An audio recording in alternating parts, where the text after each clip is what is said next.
Welcome to FRC Media News for Thursday, August 13th, 2020. I'm Keith Tebow. This week, the city has released its plans to open schools this fall. Fall River sees an uptick in COVID-19 positive cases, and free COVID testing will continue in Fall River for another month. All this and more coming up. The Fall River School Committee this week approved a plan to reopen schools this fall. The plan, developed by Superintendent Matthew Malone, calls for the implementation of a hybrid model where most students will combine in-person and remote learning. Superintendent Malone says the first day of school will be delayed, with students split into 4 groups or cohorts. Taking the first 9 days of the year for planning, so teachers would start on September 1st, and then students would begin, teachers and students together would begin one day in a remote capacity on the 16th, which is Wednesday, and I'll explain that in a second, and then we would start our in-person instruction the following day on the 17th. My proposed plan to this committee is a hybrid model based on a week-on, week-off organization, but I want you to think about 4 cohorts. Cohort A is our substantially separate high needs group of students, so that is our substantially separate SPED students and our foundational 1, 2, and 3 English learners. It's about 1,480 students. Those students would be grouped into cohort A. Cohort B is our online, remote only virtual learning students, parents and families who select virtual learning based on the survey data. Again, only parents who participate in the survey, but it was about 37% of those parents that selected, that said that they would keep their kids and select remote learning, fully remote learning. I say that though with a caveat but that is before the understanding and expectations of what fully remote learning is have been articulated, because we've said it in our plan here tonight but the state hasn't yet articulated. The expectation is this is 6.5 hours a day of learning on computer. This is going to be about accountability and attendance, and it's just going to be like being in school, but you're at home. So it's going to be very different than it was in the spring. And so when parents know and understand what that reality will be, I don't know which way they'll go, depending on what option that we have. But that option is something that, it, of course, gives parents choice and will be made available to them. We then would take, depending on the number of students, the rest of the students and divide them at the site level into 2 cohorts, C and D. The superintendent also laid out how the hybrid model will work within each group of students. Over a 2-week, 10-day cycle, the future of learning starting this fall in the Fall River Public Schools is going to be built on these 2-week cycles. So in the 2-week cycle, students in cohort A would be in school face-to-face 8 out of the 10 days, with 2 days being small differentiated grouping and some specials, not all specials, but things like we're being told right now we still can't do chorus or music. So those we would have to do virtually. And the reason why with the singing and the air molecules, etc. So cohort A, 8 out of the 10 days face-to-face. Cohort B, 8 days virtual on the Fall River Flex Learn Academy, but 2 of those days check-ins and differentiated supports. Those are on Wednesdays. Cohorts C and D, again, divided. Cohorts C and D will both hit 4 days face-to-face in the 10-day cycle, with 2 days of the differentiated remote learning support and specials and self-directed study. So we feel that this model, although when we did surveys, we had a lot of teachers that wanted to do one group Monday and Tuesday, and then the other group Thursday and Friday, and we looked at that. But the reason why I made the decision to propose this model, there were more parents that said this model made sense for them for childcare, but also the science. Using this model, more than half the kids in the system will be out of school for 9 days at a time. So if they if they come down with the virus, I forget the scientific word, but it will show within that time. It incubates, and therefore gives us a better, more likely chance to catch it and keep that child at home. So that's why we made that decision. Prior to the school committee's vote on the reopening plan, Rebecca Cusick, president of the Fall River Educators Association, told the committee that even though the process of devising the reopening plan was thoughtful and transparent, her members recommended the year start remotely, then work up to the hybrid model. Throughout the summer, we engaged with our members in a series of meetings and conversations, and we gave 3 surveys to determine which plan they are the most comfortable with.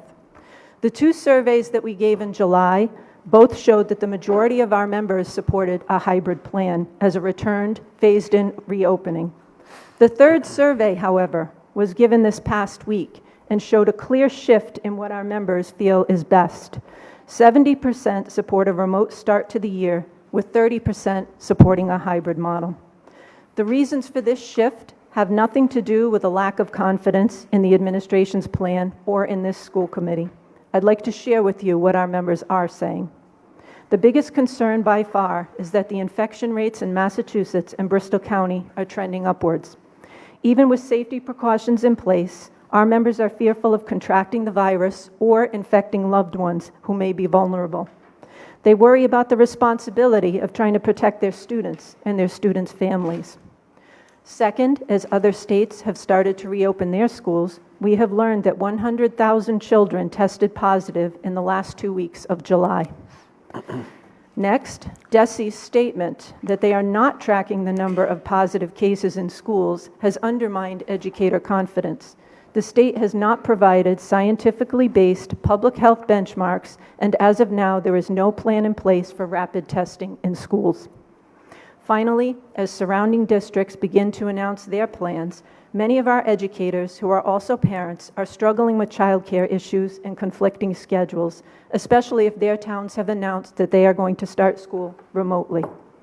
Also during this week's meeting, it was announced that the fiscal year 2021 city budget, recently sent to the City Council by Mayor Paul Coogan, did not provide 100% net school spending as required by law. The mayor told us this morning he's committed to making up the shortfall. In Fall River, that's happened a number of years, a number of times the net school spending number was not met, and then it was always met a little later. Again, in a pandemic budget, things are still very much up in the air. We were talking simply yesterday about the charter schools assessments, and again, the additional monies we hope to get from the federal government. There are still things in play here. Realistically, it probably would have been better to go for another 1/12 budget, but I don't believe that the council had any appetite for that. So we'll work with them and give them a budget. But I do expect there to be some supplements. Matter of fact, I know there will be, and we will meet our obligations. I just want the public to know that we haven't looked at our free cash number or that rainy day fund. We haven't touched any money out of that. So there is a surplus out there that can help us cover all our bills if we have to go that route. But these are very trying budgets, and we're still in a relatively good spot. This week, Fall River has been placed as a city with a high incidence of positive COVID-19 cases. Mayor Coogan says the numbers are alarming, but more investigation is warranted. We're looking at those numbers very carefully. We don't have those same numbers that they have. So we're going to try to get this straightened out this morning. I noticed if you look at the same report, you'll notice the amount of testing that's gone on in Fall River compared to any other community in Bristol County, whether it's Attleboro, Taunton, New Bedford. We're way above them. So we're testing at a great rate right now. Our numbers did pop up a little bit. We're looking into why. We're running a report this morning to find the ages of everyone that tested positive in the last 2 weeks. Not quite sure what happened, but the numbers are what they are. I just hope they're the accurate numbers. But we are going to get some additional supports for contact tracing, and they have already started sending us some issues because we're a border community, obviously, with Rhode Island, and they want to make sure that we're not being impacted by people coming over from Rhode Island. The Board of Health is already working on a report for those numbers, so at least we're all on the same page. And again, the state support will help us. Lieutenant Governor has been very good to us. She and Governor Baker have offered us anything we need, so we'll put some stuff together and go forward from there. Will the higher incidence of cases negatively impact the reopening of schools? If the trend lines go to the dark side, like is alleged, or if we start to clear out and go back to what, you look at the last few days, we've only had, 1, 2, 3, 3 on the test positive. So, and we're doing a ton of testing. So those are all positive numbers, but I just gotta make sure they correlate with what the state's sending us and what's down in the Department of Health. But again, we are prepared. That plan we approved the other night has a number of contingencies in it that allow us to pivot to whatever's best for the kids, the families, and the staff. In other local COVID-19 news, Governor Baker last week announced that the special Stop the Spread free testing sites across Massachusetts, including ones in Fall River, will remain in operation through mid-September. Last week, we spoke with officials at Health First Family Care Center about their operation. They say that as time passed, COVID-19 testing has evolved. Since July 20th, we've actually gotten a different test in. So we're doing it kind of similar to how you did your own testing. So we're actually not going back as far as what you experienced when you came here as the 20th. So it's like I said, it's a little bit more like you did to yourself. So it's not as invasive, I guess I want to say. So I would say that they shouldn't be nervous and that the test itself is very quick. We swab their nose. It's one small swab into each nostril that then gets sent off to the state.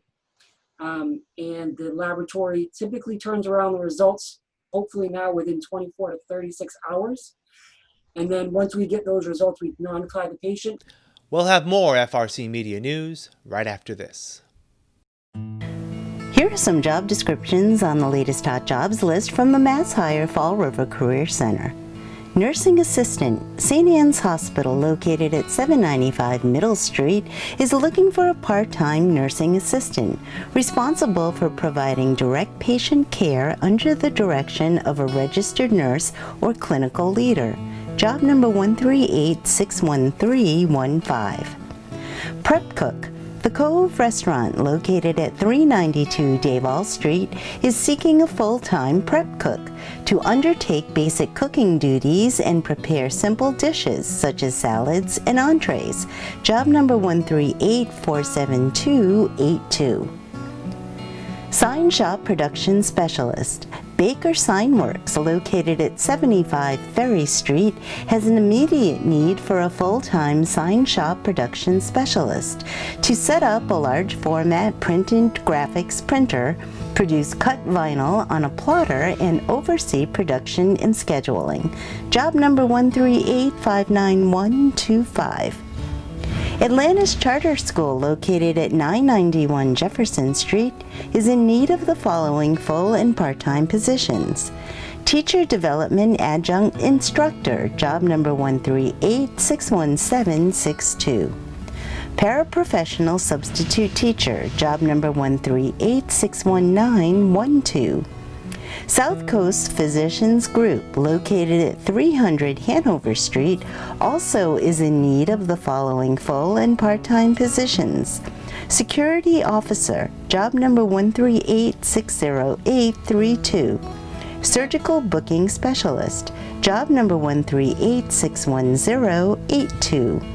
For more information on these or other positions, visit Mass Hire JobQuest at jobquest.dcs.eol.mass.gov or call the Mass Hire Fall River Career Center at 508-730-5000. Welcome back. Throughout the pandemic, we've talked with a number of local social service agencies to see how they have fared in servicing their clients through COVID-19. Family Service Association has served the needs of the community for over 130 years. Director of Marketing Mike Moran tells us when the pandemic hit, the organization was able to adapt.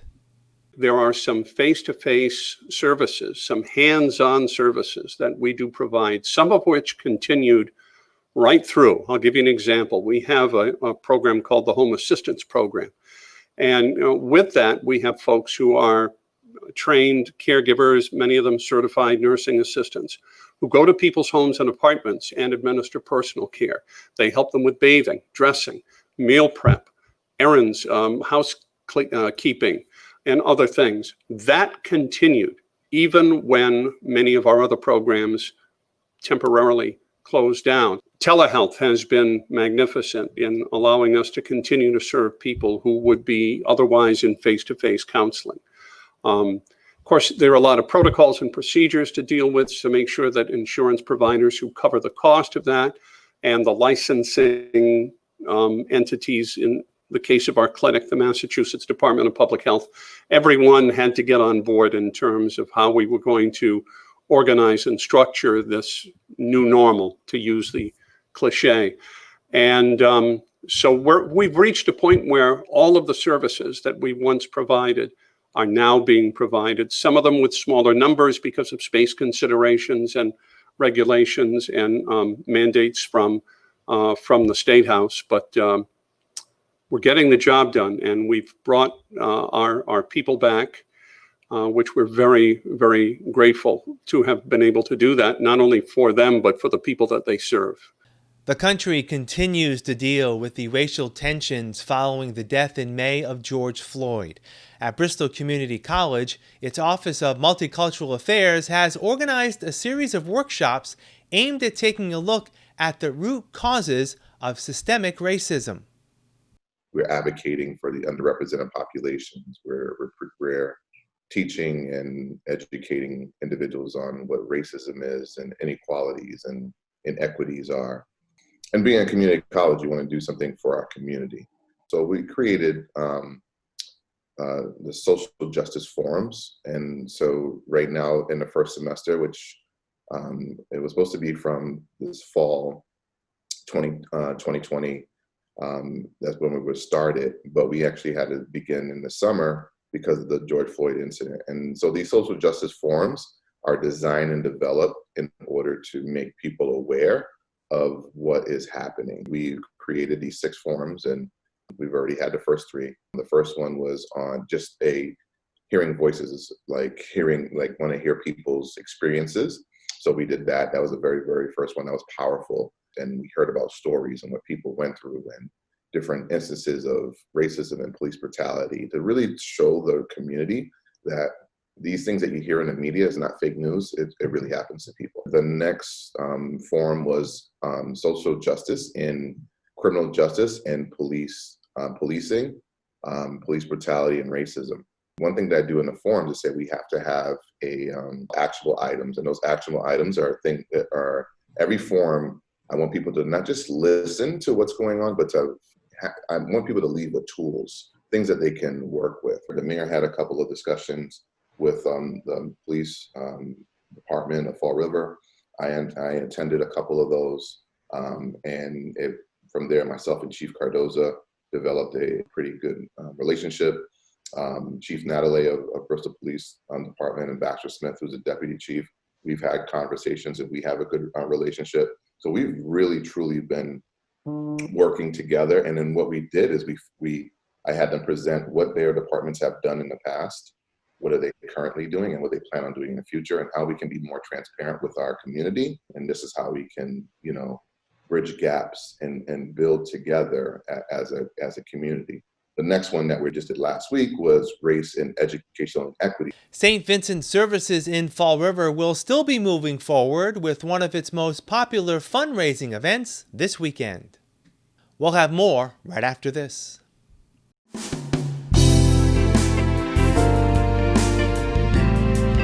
thank you for considering a homeless pet today. I hope you enjoy what you're about to see, and as always, please feel free to contact the shelter before coming down to make sure that the pets you're viewing are still available for adoption. We can be reached at 508-677-9154. Hi, welcome to Hot Dogs and Cool Cats. Today we have Pinto.